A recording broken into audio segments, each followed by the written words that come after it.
દુખિયાનાથ Somnath trust દ્વારા Veraval civil hospital ખાતે નિઃશુલ્ક ટિફિન સેવાનો શુભારંભ.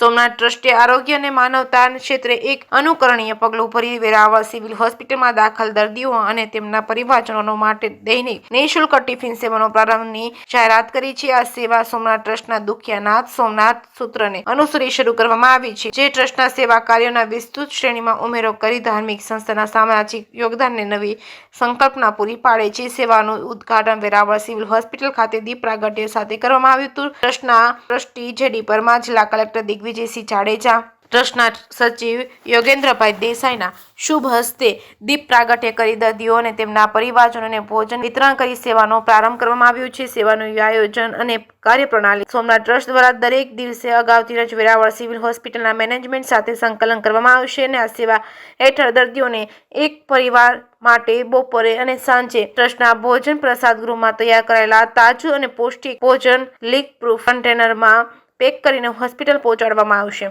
જેકેએસની ગુજરાતી સાથે મહેશ વાજા, સોમનાથ. વેરાવળ સિવિલ હોસ્પિટલ ખાતે જે દર્દીઓ દાખલ થાય છે એમાં 12 ગામથી પણ આવેલા હોય છે.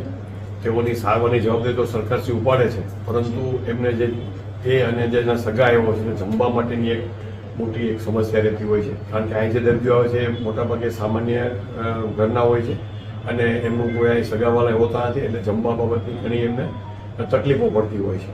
તો એ બાબતે સોમનાથ ટ્રસ્ટને અમે વિનંતી કરેલ છે ભાઈ અહીં જે દર્દીઓ જે દાખલ થાય છે એમને એમના સગાને જો આપણા તરફથી નિઃશુલ્ક ભોજન પૂરું પાડવામાં આવે તો એ ઘણી રાહતની બાબત થશે. તો એને સારો પ્રતિસાદ આપી અને આજરોજ ટ્રસ્ટ દ્વારા સિવિલ હોસ્પિટલ ખાતે નિઃશુલ્ક ભોજનની વ્યવસ્થા ચાલુ કરવામાં આવી છે. એમાં જે દાખલ થયેલ દર્દી અને એની સાથે જે એના સગા હશે તેને નિઃશુલ્ક ભોજન આપવામાં આવશે. આ માટે હું ટ્રસ્ટના સચિવ શ્રી યોગેન્દ્ર દેસાઈ અને એમના ટ્રસ્ટી જેડી પરમાર સાહેબનો ખૂબ ખૂબ આભારી છું. અને ભવિષ્યમાં પણ આવી જ્યારે પણ જરૂર પડે ત્યારે આવી જ લોકો ઉપયોગી કાર્ય છે એમાં ટ્રસ્ટ મદદ થશે એવી આશા પણ રાખું છું.